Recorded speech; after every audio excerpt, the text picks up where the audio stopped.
So Russia just did something unexpected. They are now giving free food to Africa. And this is a move that flips the table on the narrative that Russia is out to starve the continent. So if Putin really follows through with this, then it is a game changer. It is an important move in this big geopolitical battle. Now, just 2 weeks ago, Russia exited the Black Sea grain deal, and this was a huge move because it essentially restricted the export of Ukrainian grain out of the region. And over the last 12 months, more than 32 million tons of grain were exported to the world from the Black Sea. We are talking about 17 million tons of corn and 9 million tons of wheat. And that kept prices somewhat stable in this inflation crisis. But things have changed. The price of wheat has shot up over 5% after Russia left the table, pushing food prices across the world up. This is supply side inflation that can't be solved with interest rates. You need to increase the supply of food to combat higher prices. Now, the end of the deal has raised a very big concern, especially in Africa, where the continent experienced food shortages and starve. And that is both a big economic and humanitarian question. And now we have a clear answer. In a shocking statement during the Russian African summit, Putin promised free grain to the African nations. This is a big deal because now Africa doesn't have to pay for their grain. But is this enough to elevate the food crisis in the region? And is Africa building a dangerous dependence on Russia for food?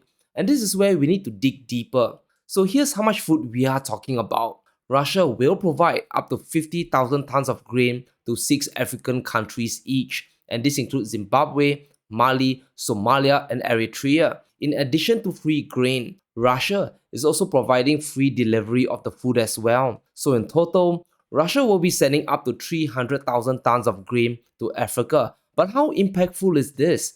Now, if we look at the amount of grain sent to the continent, we can see that a total of 725,000 metric tons have been shipped. And this is grain coming directly from the Black Sea deal over the past 12 months. Countries like Somalia received 25,000 tons, and that amount can be easily covered by Russia's donation. However, if Russia wants to make a stronger statement, they need to up the stakes and provide the entire 725,000 tons on the list. But do you notice the big disparity between what the poorest nations are getting and the total amount of grain that left the Black Sea? 33 million tons versus 725k. It's less than 3%. And that's just a drop in the ocean, which is exactly what Russia is complaining about. According to Putin, Russia only agreed to the deal for the sake of countries in Africa and Latin America. But UN data shows that only 3% of exports under the Black Sea deal have gone to low-income countries, which is quite shocking. Yes, supplying more grain to the world does lower overall prices, but isn't it better to just directly ship more food to the poorest countries directly? And this is why Russia is coming out to say the poor countries were screwed over by the West. But where did all the grain go? Well, the majority of it ended up in China, Spain, and Turkey. But look at the concentration of food in the Eurozone. At least 10 million tons have been sent there, which is quite mind-boggling. As we said before, shipping the food directly to Africa would have a bigger impact than just blanketing the entire supply with extra grain. Now, it will be the countries with bigger purchasing power like China or Europe that will get the food first. Now, what Russia is doing is moving the food directly to Africa and cutting away supplies to higher income countries like the West. And that's why there's so much anger over the end of the Black Sea grain deal. This is what the White House said.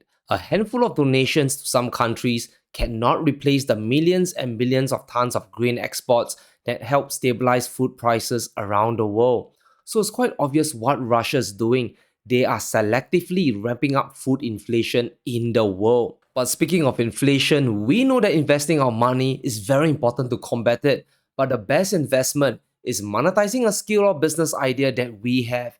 And this is where you truly have unlimited upside while building the lifestyle that you want. Now, if you're thinking about expanding your business to Singapore, Osome is here to help you. Now, with easy-to-use business tools and a real-time dashboard, you no longer have to worry about missing an invoice, taxes, or bookkeeping, accounting, and more. They're all provided for you. It's like hiring a financial director and accountant all in one, all without the hefty price tag. So get in the driver's seat with Osome and automate your invoicing, payments, and expenses. Leave your financial paperwork to Osome and focus on driving your business forward. Click in the link in my bio below to get free incorporation plus 16% off any of their services when you sign up for a package today. Here's the big question: why is Russia giving free food to Africa? And I think by now we realize that nothing is truly free in the world. Whenever big powers like the United States, China, or Russia does something, there's always an agenda behind it, and we need to understand why. Russia is basically trying to shore up more support and win over more allies in the continent. Firstly, let's look at the countries where Russia is shipping the free grain to. Countries like Mali, Somalia, and the Central African Republic.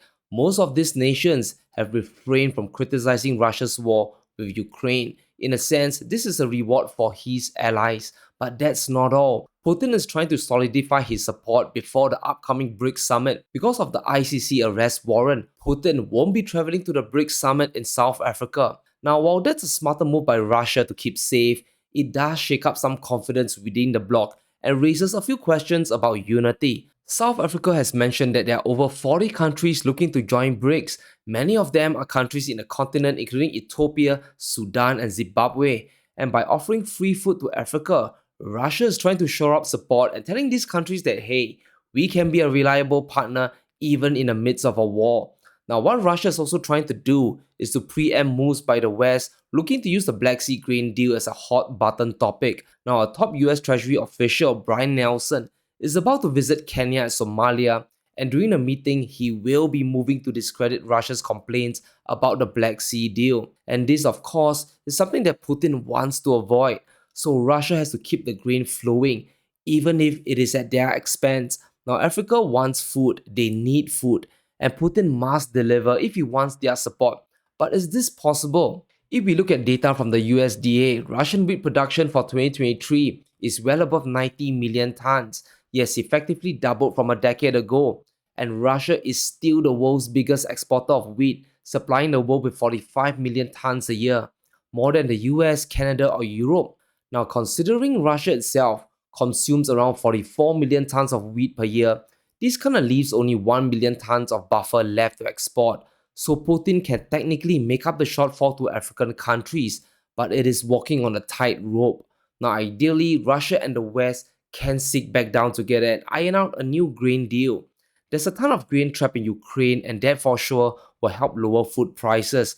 But unfortunately, that isn't going to happen anytime soon. Putin has said that the grain deal has become meaningless. So for the rest of the world, we have to prepare for higher food prices. And this is how bad things can really get. The IMF predicts global grain prices could shoot up by 15%.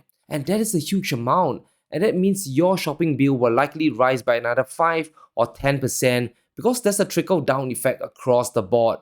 We also have other estimates that the Black Sea grain deal actually reduced food inflation by over 23%.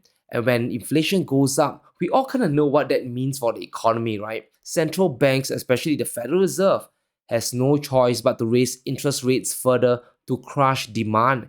And that pushes our economy closer and closer towards a recession. So I hope we can see how bad this situation really is. Everything is being weaponized today. Interest rates, the US dollar, and even food. And it's one supply shock after another, and the pain isn't really gonna stop. And because the ports in Odessa are bombed and there are no more security guarantees in the Black Sea, Ukrainian grain is effectively stuck. But if you think the EU, the Eurozone, has a plan to help, you'll be kind of disappointed. Pulling up a story from Reuters, inside the EU, no clear financial options to reduce Ukraine grain transport costs. Basically, the EU has no money to help finance the extra costs to transport Ukrainian grain. Now, even if the Ukraine uses the EU emergency lanes to transport grain across the region all the way to the EU ports, the price is still very prohibitive. It's not a matter of if the grain can reach the world, the problem is the price. And according to estimates, the extra cost works out to be $40 a ton, which is around 10% higher than the global wheat prices. So the EU isn't going to absorb that extra cost. And there are also countries out there in Eastern Europe that are banning Ukrainian grain from coming in. Because Ukrainian grain comes in tax-free, farmers in Poland, in Hungary are getting hammered. They don't want their farmers selling below production costs. And that's why food imports from Ukraine into Europe are dropping across the board. Everything from maize to wheat to barley are dropping. Every country is kind of looking out for themselves. And the only solution the EU has is to revive the Black Sea grain deal. So you can kind of see the chaos unfolding by leaving the deal. Russia has thrown a spanner and disrupted the West. On one hand, Ukrainian revenues are taking a hit. They can't store their grain or transport it out cheaply, and that means sooner or later the food will go bad. Now, couple this with India's rice ban, and you'll quickly see how bad this food crisis can get. The price of rice has risen to a 3-year high, and there's panic buying everywhere. Just look at the price of rice, guys. It has exploded up, and we are back to the 2020 highs. And I'm very convinced when I head to the stores tomorrow, everything from rice to bread to pasta will be up in price. And we are now reaching a dangerous point in this conflict. Every country is out for themselves, and globalization is truly breaking down. And the only way out is reinstating the Black Sea grain deal. I don't think there's much of a choice. There are few alternatives out there. And if more countries start cutting their food exports, we'll be in deep trouble. And let's hope that Russia and the West can really work something out, because the longer this drags on, the longer this inflation hell will be.